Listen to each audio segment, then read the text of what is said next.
Hello বন্ধুরা, welcome to our channel Adbhuture কাহিনী। আমি সুজাতা সরকার। আজকে আমি আপনাদের অনেক দিন পরেই আপনাদের সঙ্গে আবার আমার যোগাযোগ হলো। ইতিমধ্যে একটা খুব খারাপ ঘটনা ঘটে গেছে। আমার শাশুড়ি মা মারা গেছেন। তো আমাদের মনটা খুব একটা ভালোও ছিল না, তাই অনেক দিনই আপনাদের সঙ্গে যোগাযোগ করা হয়নি। তো আমি আপনাদের সঙ্গে আজকে যে ঘটনাটা শেয়ার করতে যাচ্ছি, এটা ঘটনা বটে, তবে প্যারানর্মাল ইনসিডেন্টও বলা চলে। হ্যাঁ, এই ঘটনাটা আমার শাশুড়ি মা মারা যাওয়ার পরে আমার বাড়িতেই ঘটে। আমার শাশুড়ি মা যে মারা গেলেন তার 2-3 দিন পরে একদিন এরকম হয়েছে কি যে আমরা সবাই আমি, আমার স্বামী, আমার ছেলে, আমার ননদ নন্দাই, আমরা সবাই এক জায়গায় বসে কথা টথা বলছিলাম সন্ধ্যের দিকে। অনেকটা রাত হয়ে গেল, এই করতে করতে কথাবার্তা বলতে বলতে অনেকটা রাত হয়ে গেছিলো। খুব বেশি নয়, এই 10:30 এরকম হবে, 10:30 11:30 এরকম হয়েছে। তা আমার ননদ এবার বাড়ি চলে যাচ্ছে। তা আমার ছেলে, আমরা তো ফ্ল্যাটে থাকি, তা আমার ছেলে বেরিয়ে ওর পিসি বেরিয়ে যাচ্ছে, তাকে একটু এগিয়ে দিয়ে দরজাটা বন্ধ করে চলে আসবে। ও তো বেরিয়েছে পিসিকে এগিয়ে দিতে। এবারে ও বলছে, তখন তো বলেনি, যাই হোক, ও পিসিকে এগিয়ে দিয়ে দরজাটায় চাবি দিয়ে, বাইরের দরজাটায় চাবি দিয়ে, ফ্ল্যাটের পেছনে জানেন তো একটা কল থাকে, সব ফ্ল্যাটেই থাকে, ওই কলে গেছে পাটা ধুতে। পাটা ধুয়ে একবারে ঘরে, ও যখন পাটা ধুতে গেছে তখন ফ্ল্যাটে যে কলটা আছে না, সেই ঠিক তার কলটার যে দেয়ালটায়, সেই দেয়ালটাই কিন্তু আমার শাশুড়ির ঘরের দেয়াল।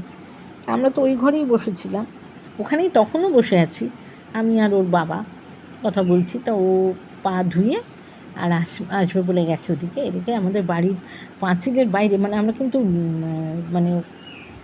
একতলায় থাকি, পাঁচিলের বাইরেটায় ও বলছে, পরে বলেছে অবশ্য, তখন বলেনি, যে একটা নাকি কেউ দাঁড়িয়েছিল, যেটা ফ্ল্যাটের পাঁচিলগুলো কিন্তু বেশ উঁচু উঁচু বলতে রাস্তার দিকে কেউ গেলে তার মাথাটাই দেখা যায়, খুব লম্বা মানুষ হলেও তার মাথা ঘাড় অতটুকুনি দেখা যায়, কিন্তু একদম অনেকটা দেখা যায় না, বুক পেট অবধি দেখা যায় না। সেই বুক দেখছে, বলছে আর কি, বুকটা অবধি দেখা যাচ্ছে, এতটা বড় সে যে দাঁড়িয়ে আছে ওপারে, আর চুলগুলো সব সামনের দিকে ফেলা, আর এরম আওয়াজ করছে। ও করেছে কি, ও কিন্তু দেখে কিন্তু ও নিজের হাত পাটা কোনো রকমে ধুয়ে আর দৌড়ে পালিয়ে এসছে, ওর দিকে আর তাকায়নি। ওই পাঁচিল তো, পাঁচিলের ওপারে ওটা, আর পাঁচিলের গায়ে একটা বাইক ভেতরে, তার পাশ দিয়ে ও আসবে, ও আর ওইদিকে না তাকিয়ে কোনো রকমে ঘরে উঠে এসে যখন ক্লাপসে উল্টা লাগাচ্ছে, ওটা তখন হা হা করে হাসছে, হি হি হি হি হি হি এরম করে হাসছে। হ্যাঁ, ও তো উঠে ঘরে চলে এসছে। তো ঘরে আসার পরের কথাটা আমার মনে আছে, ও ঘরে এসে আমাদের বলছে, মা জানলাগুলো বন্ধ করে দাও, দিয়ে এসিটা চালিয়ে দাও। তা ওর বাবা বলছে, কেন এখন? বলছে, হ্যাঁ দাও না। তো ওর বাবা জানলাগুলো বন্ধ করে দিয়ে এসিটা চালিয়ে দিয়েছে। এবারে বলছে, আমি বাথরুমে যাচ্ছি, বলে না, ও পটিতে চলে গেছে, আসলে ভয়তে ওর পটি পেয়ে গেছে আসলে, তো পটিতে চলে গেছে, গিয়ে টিয়ে তো হয়ে গেছে। এবারে ওর ঠাকুমার কাজ হয়ে যাওয়ার পরে ও বলছে, মা সেদিন আমি খুব ভয় পেয়েছিলাম। আমি বললাম, কী হয়েছিল? বললো, আমি না জানো তো এরম দেখলাম। আমি বললাম, কে তোর আম্মা? ওর ঠাম্মাকে আম্মা বলতো। আমি, তোর আম্মা? বলছে কি, না না, ওটা আম্মা না, ওটা অনেকটা লম্বা, আমি বুক অবধি দেখলাম তার পাঁচিলের ওপরে, আর মাথার চুলগুলো সব সামনের দিকে ফেলে আর ওরকম করছে, আর আমি ঢুকে এসেছি বলে হি হি করে হাসছে।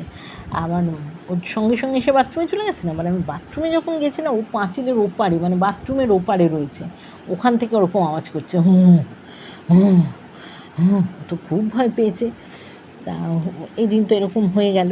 তো আমরা বললাম যে কিছু না, হয়তো মনের ভুল। বলছে, না মা, মনের ভুল না, আমার জায়গায় যদি আর কেউ হতো, ও কিন্তু ধরে নিত ওকে। না, ব্যাপারটা কি বলতো, আমার ছেলের গলায় না হনুমান চল্লিশা যন্ত্র আছে, ওটা আমারই ছিল।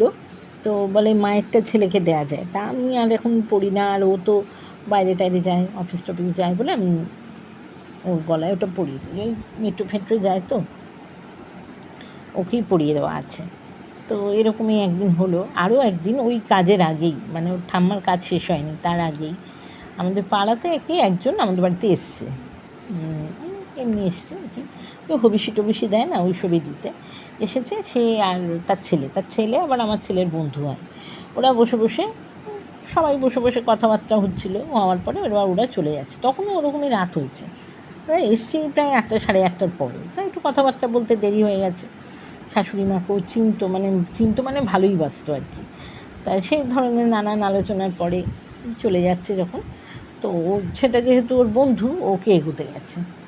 এবার কথা বলতে বলতে ওরা দুজন আগে চলে গেছে, ওর মা পিছনে আসছে। এবার আমার ছেলে না হঠাৎ পেছনটা ফিরে, মানে ওদের বাড়ির কাছে সোজা একটু কাছে, সামনেই বাড়ি, ওরা একটুখানি দূরে গিয়ে মানে বাড়িটায় ঢুকে ওদের বাড়িটার উপরে উঠেই ও পিছন ফিরেছে। ও তো ফিরে আসবে, আবার পেছন ফিরেছে, দেখছে কি যে ওই যে ভদ্রমহিলা, ওই ছেলেটার মা, সে আসছে, আর তার পেছন পেছন কিন্তু ওইটাই আসছে, এই চুলগুলো সামনে ফেলা, ওইভাবে ওর পেছন পেছন। ও না সঙ্গে সঙ্গে হনুমান চল্লিশা পড়তে শুরু করেছে। ও পড়তে পারে হনুমান চল্লিশা, আমরা সবাই পারি। তো হনুমান চল্লিশা পড়তে শুরু করেছে। আর তারপরে যখন ভদ্রমহিলা, মানে ওদের ওই যেখানটায় ওরা তো বাড়িটার মধ্যে ঢুকে গেছে, ওদের বাড়িটায় উনি যখন বাড়িটার মধ্যে পা দিলেন, তখন ওই হনুমান চল্লিশাটা শেষ হলো পড়াটা, তাড়াতাড়ি করে পড়ে নিয়েছে। শেষ হলো, আর ওই পেছন থেকে কিন্তু ওটা উধাও হয়ে গেল। তো এই ছিল আরেকটা ঘটনা। তো এই ঘটনাগুলো, এগুলো তো মানে এগুলো সত্যি বাস্তব ঘটনা, ওর সাথেই ঘটেছে। তো আমি আপনাদের সাথে শেয়ার করলাম। আরও আছে, কিন্তু সেটা বললে বড় হয়ে যায়, তো আর হতে চায় না, মানে রেকর্ড করা যায় না, সেটা বড় হয়ে গেলে আর কি ওটা আবার দেওয়া যায় না ইউটিউবে। সেই জন্য একটু কম, পরে আবার অন্য ঘটনাগুলো পরে আলোচনা করব, পরে আপনাদের বলবো আর কি। কেমন লাগলো আপনাদের জানাবেন, আমার চ্যানেলটা লাইক শেয়ার করবেন। ধন্যবাদ।